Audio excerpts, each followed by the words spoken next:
日本爆发罕见怪病，5万只猫集体跳海自杀，真相究竟是怎么回事？这件事发生在日本的长崎水俣镇，由于旁边挨着太平洋，当地民众大多是靠海吃海。只不过在1953年的某一天，渔民们发现了鱼群不太正常，所有的鱼都朝海面涌来，见到渔民的网兜也不躲，一个个都不是很活跃。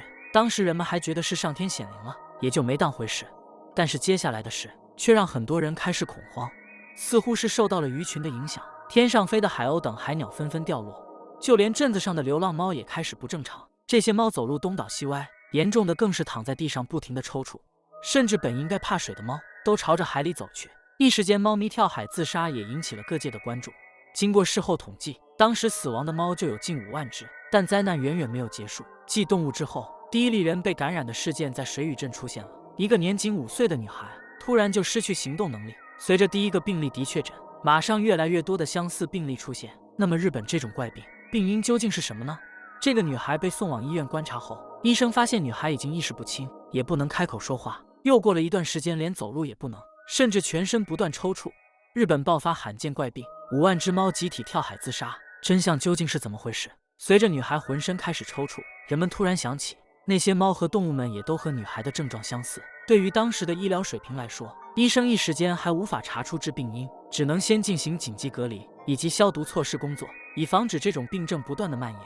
即便是这样，也无法阻止怪病的扩散。于是当地人给这怪病取名水俣病。于是当地官方找到了熊本大学的研究人员协助调查。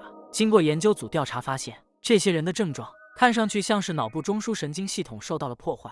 有人猜测或许是人感染了什么细菌，但是在走访患者家庭的时候，家属表示并没有接触过什么奇怪的东西。就在这个过程中，更严重的事情发生了，患者们开始一个个的相继死亡。迫于压力，研究组更是不分昼夜的寻找真相。既然在人方面找不到原因，那就在有相似症状的猫身上寻找。只可惜在解剖动物的尸体后，研究组也没有发现有细菌传播，于是他们便将目光转向人和猫的共同点上来，就是他们当时吃的食物。研究组发现，人和猫在吃的方面都有过进食海产品的情况。经过在市场的采样之后，果不其然，病因就藏在海鲜中。这些海鲜中含有大量的甲基汞，也就是我们知道的水银。水银本身就是一种不溶于水的物质，当它进入人体或者动物的胃里，就会和胃酸产生反应，在经过一系列的反应后，最终损伤人的大脑。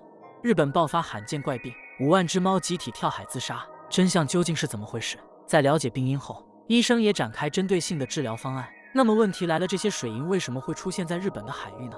在经过进一步的调查后，研究组将目标锁定在了水俣市的一家制塑工厂。这是一家专门生产化肥的工厂，日常也会生产很多乙醛等物质的化学产品，在生产过程中就会产生很多工业废水，于是他们便将废水排放进了大海，于是就导致了当地怪病的发生。即便是这样，他们仍旧将废水排放大海。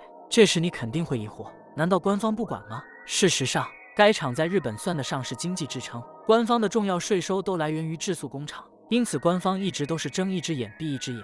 这举动也激发起了民怨，很多老百姓抗议，并且还发生了暴力冲突。在往后的20年里，百姓备受其害。终于在1971年，法院才做出了判决。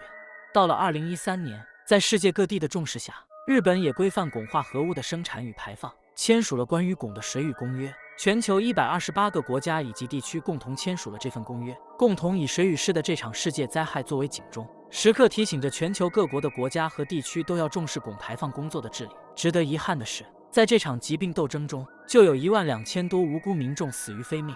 综上所述，我们只能指责日本这种非人行径，同时也庆幸自己生活在华夏的土地上。一个民族想要发展，经济固然重要，但背后的道德、人性也是不可或缺的。试问一个不顾人生死的国家。